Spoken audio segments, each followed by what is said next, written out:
Hello అండి. Very good morning. TG EAP set 2024 దానికి సంబంధించి అప్డేట్స్ చూద్దాము. చూసే ముందు మీరు ఇప్పటివరకు ఛానల్‌ని సబ్స్క్రైబ్ చేసుకున్నట్లయితే ఇప్పుడే సబ్స్క్రైబ్ చేయండి. సో దట్ మీకు ఫర్దర్ అప్డేట్స్ కూడా రెగ్యులర్‌గా వస్తూ ఉంటాయి. మీ ఫ్రెండ్స్ కూడా షేర్ చేయండి. సో యాక్చువల్‌గా మనకి 13థ్ రోజు అనుకున్న final phase allotments night release చేయడం జరిగింది. 11థ్ నైట్ రోజే మనకి అలాట్మెంట్స్ అయితే రిలీజ్ చేశారు. సో మీకు ఆల్రెడీ ఎస్ఎంఎస్ వచ్చి ఉంటుంది. ఇన్ కేసు ఎస్ఎంఎస్ రాకపోయినట్లయితే మీరు ఇక్కడ వెబ్సైట్కి వచ్చేసి ఆ వెబ్సైట్లో క్యాండిడేట్ లాగిన్ అని ఉంటుంది కదా. సో ఈ లాగిన్లోకి వెళ్ళి మీరు చెక్ చేసుకోవచ్చు.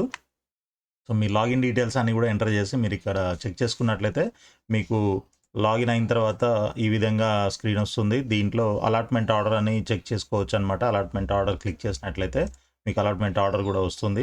సో దీంట్లో మీకు ఏ కాలేజ్ వచ్చింది, ఏ కోర్స్ వచ్చింది అనే వివరాలన్నీ కూడా ఉంటాయి. సో దాంట్లో మీకు ట్యూషన్ ఫీజు ఎంత పే చేయాలి ఏంటి అని క్లియర్ డీటెయిల్స్ అయితే ఉంటాయన్నమాట. ఓకే. సో రిమైనింగ్ డీటెయిల్స్ అన్నీ కూడా ఇక్కడ మనకి make the payment between on are before అని చెప్పేసి మనకి క్లియర్గా ఇవన్నీ కూడా మెన్షన్ చేశారు. అండ్ ఫిజికల్ అలాట్మెంట్ మనకి 16th అండ్ 17th అని ఇంతకుముందు నోటిఫికేషన్లో మనకి క్లియర్గా మెన్షన్ చేశారు. బట్ ఇప్పుడు ఆ డేట్స్ కొంత చేంజ్ అయ్యాయన్నమాట. ఒక్క నిమిషం అది మీకు ఓపెన్ చేసి చూపిస్తాను.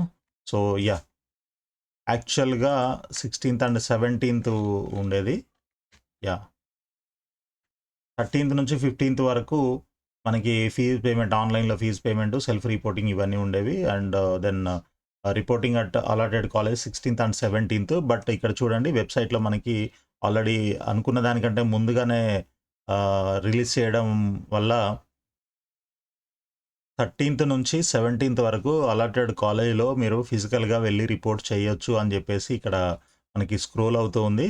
కాబట్టి మీరు ఎవరెవరైతే సీట్స్ అలాట్ అయ్యాయి కన్ఫామ్గా అనుకున్నారో, అంటే వెళ్ళి ఓకే మేము ఇంకా వేరే ఇదే జాయిన్ అవుతాము, ఇదే కాలేజీలో ఇదే కోర్స్లో, బీ కేటగిరీ అట్లాంటి అదర్ ఆల్టర్నేట్ ఏం చూసుకోము అని అనుకున్న వాళ్ళంతా కూడా వెళ్ళి డైరెక్ట్గా కాలేజీలో ఫిజికల్ రిపోర్టింగ్ చేయొచ్చు. ఇన్ కేస్ ఫైనల్ ఫేజ్లోనే ఫస్ట్ టైం సీట్ అలాట్ అయ్యింది అని అంటే మాత్రం మీరు తప్పకుండా అలాట్మెంట్ ఆర్డర్ డౌన్లోడ్ చేసుకోవాలి. అండ్ ఫీజు ఏదైనా పే చేసేది ఉంటే ఫీజు పే చేసుకోవాలి మీరు. అండ్ ఫీజు పే చేసిన తర్వాత దెన్ ఆన్లైన్లో రిపోర్టింగ్ చేయాల్సి ఉంటుంది. ఆన్లైన్ రిపోర్టింగ్ అయిపోయిన తర్వాత దెన్ అప్పుడు సో అది కూడా చూపిస్తాను మీకు ఒకసారి. సో ఈ విధంగా ఆన్లైన్ అలాట్మెంట్ లెటర్ కూడా ఉంటుంది. ఇక్కడ చూడండి, పే ట్యూషన్ ఫీజు ఆన్లైన్ అని ఉంటుంది. ఈ బటన్ క్లిక్ చేసి మీరు ట్యూషన్ ఫీజు పే చేయొచ్చు. ఎంత పే చేయాలి ఏంటి అనేది ఇక్కడ మీకు క్లియర్గా అన్ని డీటెయిల్స్ అన్నీ కూడా ఇక్కడ ఇస్తారనమాట. ట్యూషన్ ఫీజు పేయబుల్ అనేది అయితే ఉంటుందో అది మీకు రీఎంబర్స్మెంట్ ఏదైనా ఉన్నట్లయితే రీఎంబర్స్మెంట్ పోను మిగిలిన అమౌంట్ పే చేయాల్సి ఉంటుంది. ఇన్ కేసు ఎస్సీ ఎస్టీ అయితే మొత్తం ఆ రీఎంబర్స్మెంట్ ఉంటుంది కాబట్టి ఒక 5,100 రూపీస్ ఏదో పే చేయాల్సి ఉంటుంది. బట్ ఇంకా మొత్తం చేయాల్సిన వాళ్ళైతే మొత్తం చేయాలి. ఏదేమైనా కూడా మీ కేటగిరీని బట్టి మీ ఎలిజిబిలిటీని బట్టి ఇక్కడ ఫీజు రీఎంబర్స్మెంట్ అని చూపిస్తుంది. ఫీజ్ టు బి పేయబుల్ ఎంత అనేది ఇక్కడ చూపిస్తుంది అనమాట. అదేవిధంగా ఫీజ్ పేమెంట్ అయిపోయిన తర్వాత ఇక్కడ సెల్ఫ్ రిపోర్టింగ్ సిస్టమ్ అని ఉంటుంది. ఇది క్లిక్ చేసి మీరు ఇది లాగౌట్ అయిపోయింది. సో ఆ లింక్ క్లిక్ చేసి మీరు సెల్ఫ్ రిపోర్టింగ్ కూడా చేయాల్సి ఉంటుంది. ఆ తర్వాత ఇక్కడ view joining letter and fee payment transaction ఈ రెండు డౌన్లోడ్ చేసుకొని, అండ్ అలాట్మెంట్ లెటర్ కూడా డౌన్లోడ్ చేసుకొని, అదర్ సర్టిఫికేట్స్, టీసీ, జిరాక్స్లు ఒరిజినల్ తీసుకొని మీరు కాలేజ్కి వెళ్ళి అక్కడ రిపోర్టింగ్ చేయాల్సి ఉంటుందన్నమాట. సో స్కెడ్యూల్ కొంచెం చేంజ్ అయింది, ఇది అందరూ గమనించాలని. అఫ్కోర్స్ యాజ్ టీజ్గా ఉంది, 16th 17th కూడా వెళ్ళొచ్చు మీరు. బట్ రేపటి నుంచే కాలేజ్కి వెళ్ళి రిపోర్టింగ్ చేయడానికి మీకు అవకాశం అయితే ఉంది. ఎవరెవరైతే వెళ్ళి చేయాలనుకుంటున్నారో, ఓపెన్ అయిపోతుందని అనుకున్న వాళ్ళంతా కూడా రేపటి నుంచి వెళ్ళిపోవచ్చు అనమాట. సో ఇకపోతే మనకి దీనికి సంబంధించిన డౌట్స్ ఏమైనా ఉన్నట్లయితే ఒక్కసారి క్లియర్ చేద్దాము. సో జనరల్గా ఇప్పుడు మీకు ఆల్రెడీ ఫస్ట్ ఫేజ్ లేదా సెకండ్ ఫేజ్లో సీట్ వచ్చింది అని అంటే దాంట్లో మీరు కొంత అమౌంట్ ఫీజు పే చేసి ఉంటారు కదా. ఇప్పుడు వేరే కాలేజ్ వచ్చిందనుకోండి, ఆ కాలేజ్కి ఈ కాలేజ్కి ఫీజు డిఫరెన్స్ ఏమైనా ఉన్నట్లయితే సో ఆ డిఫరెన్స్ అమౌంట్ మీరు పే చేయాల్సి ఉంటుంది. ఓకే. సో మీకు థర్డ్ ఫేజ్లో సీట్ వచ్చింది అని అంటే మీకు ఫస్ట్ ఫేజ్లో కానీ సెకండ్ ఫేజ్లో కానీ ఆల్రెడీ వచ్చిన సీటు ఆటోమేటిక్గా క్యాన్సిల్ అయి ఉంటుంది ఈ పాటికి. ఓకే. కాబట్టి మీకు మళ్ళీ ఆ సీటు రాదు. ఇది ఒకటి. తర్వాత కొంతమంది అడుగుతుంటారు, మనకి ప్రీవియస్ ఫేజ్లో నాకు ఫలానా కాలేజీలో వచ్చింది, ఇప్పుడు ఈ కాలేజీలో వచ్చింది, ఈ రెండిట్లో నాకిది నచ్చలేదు, నాకు ప్రీవియస్ అలాట్‌మెంట్‌లో వచ్చిన సీట్ కావాలి అనంటే అది ఉండదమ్మా. అది ఆటోమేటిక్‌గా మీకెప్పుడైతే దీంట్లో సీట్ అలాట్ అయిందో ఈ ఫేజ్‌లో, సో, ఆటోమేటిక్‌గా ప్రీవియస్ సీటు అలాట్ అయిన సీటు క్యాన్సిల్ అయిపోతుందనమాట. కాబట్టి మీకింక వేరే ఛాన్స్ లేదు. ఇప్పుడొచ్చిందే తీసుకోవాలి. ఇక కొంతమందికేమో ఫీజు ఐ మీన్ లాస్ట్ ఫేజ్‌లో ఏదైతే వచ్చిందో అదే ఉంటుంది. ఇంకా ఈసారి వేరేది అప్‌గ్రేడ్ అవ్వలేదు అని అనుకోండి. So, same college, same branch ఉంటుంది కాబట్టి మీరు సింపుల్‌గా ఈ ఆన్‌లైన్ రిపోర్టింగ్ ఇదంతా చేయనవసరం లేదు. బట్ అలాట్‌మెంట్ లెటర్ ఒకటి మాత్రం డౌన్‌లోడ్ చేసుకోవాలి. ఎందుకనంటే దానిపైన థర్డ్ ఫేజ్ అని ఉంటుంది కాబట్టి అదొకటి డౌన్‌లోడ్ చేసుకొని లేటెస్ట్‌ది కాలేజ్‌కి వెళ్ళాల్సి ఉంటుందనమాట. ఓకే. ఇంకా ఇప్పుడు ఈ కాలేజు, ఆ కాలేజు, ఇది బెటరా? అది బెటరా? ఈ బ్రాంచా? ఆ బ్రాంచా? అని ఇప్పుడు చాలామంది అడుగుతున్నారు. ఇదంతా గూడా మనం ముందే జూసుకోవాలి. చూసుకొని దాని ప్రకారంగానే ఆర్డర్ ఆఫ్ ప్రయారిటీస్ అవన్నీ గూడా ప్రిపేర్ జేసుకోవాల్సి ఉంటుంది. బట్ ఎనీవే మనకి ఇప్పుడొచ్చింది గాబట్టి ఇంక మనం దీన్ని మార్చలేము. ఇన్ కేస్ మీకు ఆల్టర్‌నేట్ థింగ్స్ ఏమైనా ఉంటే, అంటే మీరు బి కేటగిరీలో వెళ్దాం, లేదా ఏదో మేనేజ్మెంట్ కోటాలో వేరే కాలేజ్‌కి వెళ్ళిపోదాం అని అనుకుంటే తప్ప దీన్ని మిస్ చేసుకోకండి. ఇమ్మీడియేట్‌గా మీరు ఆన్‌లైన్ రిపోర్టింగు, అదేవిధంగా కాలేజ్‌లో ఫిజికల్ రిపోర్టింగ్ గూడా 2 కంప్లీట్ చేసేసుకొని మీ యొక్క సీట్ రిజర్వ్ జేసుకోండి. సో దట్ మీకు సీట్ ఉంటుంది. అండ్ మీరు ఇమ్మీడియేట్‌గా కాలేజ్‌కెళ్ళినట్లయితే అక్కడ ఫర్దర్ ప్రొసీజర్ అంతా చెప్తారు. సో, ఫార్మ్ ఫిలప్ అంటే మీరు 13థ్ రోజు నుంచి 17థ్ వరకు ఎప్పుడైనా ఏ రోజైనా వెళ్ళొచ్చు. వెళ్లి రిపోర్టింగ్ జేయొచ్చు. రిపోర్టింగ్ జేయడం అనంటే అక్కడికెళ్ళి మీరు జాయిన్ అవుతున్నట్లు. సో, కాలేజీలో జాయిన్ అవ్వడానికి మీరు తీసుకెళ్లాల్సిన సర్టిఫికేట్స్ అన్నీ గూడా తీసుకెళ్ళండి. ఏవైతే మీరు వెరిఫికేషన్‌కి తీసుకెళ్లారో ఆ సర్టిఫికేట్స్ అన్నీ ఒరిజినల్ గూడా తీసుకెళ్ళండి. డెఫినిట్‌గా వాళ్ళు ఒరిజినల్స్ అడుగుతారు. బట్ తీసుకెళ్ళండి. అడగకపోతే ఇవ్వకండి. మీ దగ్గరే పెట్టుకొని ఓన్లీ జిరాక్స్ సెట్ మాత్రం ఇవ్వండి. టీసీ మాత్రం ఒరిజినల్ అడుగుతారు కాబట్టి అది ఇవ్వండి. బట్ మిగిలిన సర్టిఫికేట్స్ కూడా ఒరిజినల్ అడుగుతారని అనుకుంటున్నాను. అడిగితే ఇవ్వండి. అడగకపోతే మీ దగ్గరే పెట్టేసుకోండి. ఓకే. తర్వాత అక్కడ ఈ యూనివర్సిటీ ఫీజు, ల్యాబు, లైబ్రరీ అంటూ ఒక 15,000-20,000 అలా ఫీజు అడుగుతారనమాట. సో, అది గూడా ప్రిపేర్ అయ్యి తీసుకొని వెళ్ళండి. అండ్ దెన్ నెక్స్ట్ మీరు హాస్టల్‌లో ఉండాలి అని అనుకుంటే, కాలేజ్ హాస్టల్‌లో ఉండాలనుకుంటే, కాలేజ్ హాస్టల్‌లో ఫీజులు దగ్గర దగ్గర 60, 70, 80,000 నుంచి 1,00,000, 1,20,000 దాకా గూడా ఉండే అవకాశాలున్నాయి. సో, కాలేజీని బట్టి అది వేరీ అవుతుంది కాబట్టి, మీరు దానికి కూడా ప్రిపేర్ అయ్యి, ఆ అమౌంట్ గూడా తీసుకొని వెళ్ళండి. ఎందుకనంటే, మీరు కాలేజీలో జాయిన్ అవ్వాలి అని అనుకుంటే, ఐ మీన్ కాలేజ్ హాస్టల్‌లో జాయిన్ అవ్వాలి అని అనుకుంటే, ఇమ్మీడియేట్‌గా మీరు అక్కడ డీటెయిల్స్ కనుక్కొని మీరు రూము బుక్ చేసుకోండి. లేదనంటే ఫిల్ అయిపోయే అవకాశం ఉంది కాబట్టి, మీకు తర్వాత దొరకకపోవచ్చు.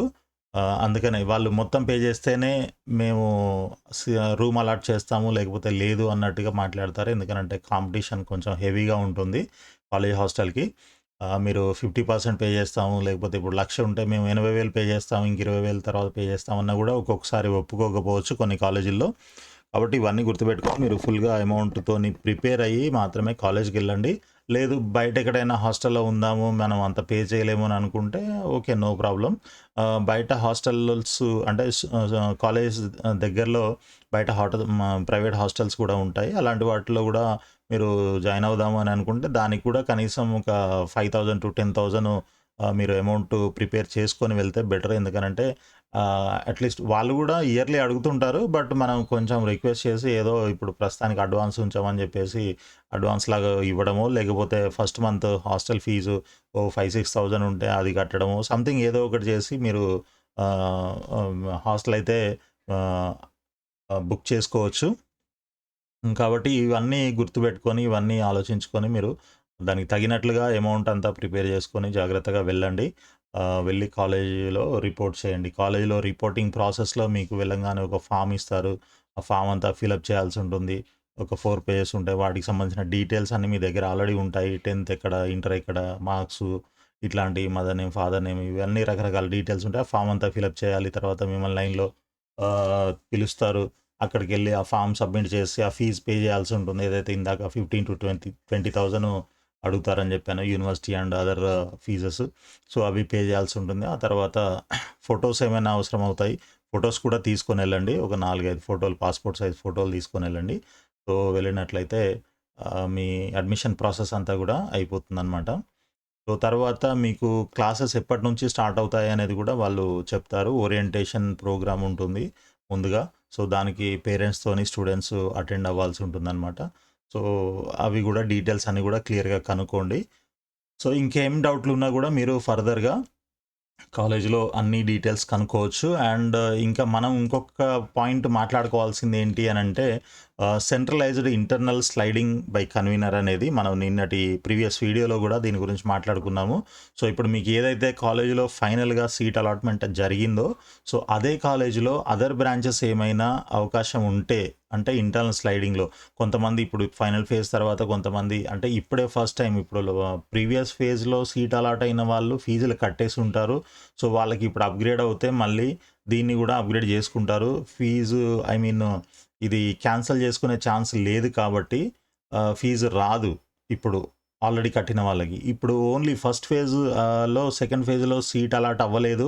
బట్ థర్డ్ ఫేజ్‌లో మాత్రమే సీట్ అలాట్ అయిందనంటే వాళ్ళు ఇంతవరకు రూపాయి కూడా పే చేయలేదు కాబట్టి ఇన్ కేస్ వాళ్ళు సీట్ వదిలేసే అవకాశాలు ఎక్కువగా ఉంటాయి. ఎందుకంటే వాళ్ళకి నచ్చలేదు అనంటే సీట్ వాళ్ళు వదిలేసుకోవచ్చు. ఇక అది వాళ్ళ ఇష్టం. అంటే వాళ్ళు మేనేజ్మెంట్ కోటాలో ఏదో కాలేజీలో సీట్ చూసుకుంటాము అని అనుకున్న వాళ్ళు వదిలేస్తుంటారనమాట.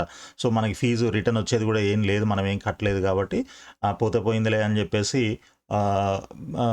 మేనేజ్మెంట్ కోటాలో సీట్ కోసం ట్రై చేసుకుంటారు ఇలాంటివి వదిలేసి. ఓకే.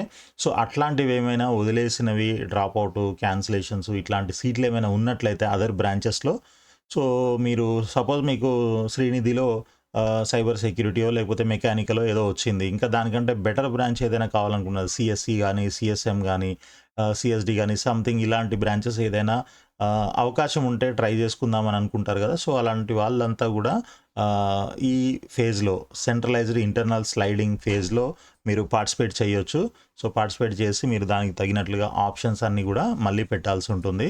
సో దానికి కూడా సేమ్ ఇప్పుడు మనం third phase, first phase, second ఫేజ్‌లో ఎలాగైతే ఆప్షన్స్ పెట్టామో దీంట్లో కూడా అలాగే పెట్టాల్సి ఉంది. దానికి డేట్స్ వచ్చేసి మనకి 21 అండ్ 22 ఈ 2 డేస్ టైం ఇచ్చారు.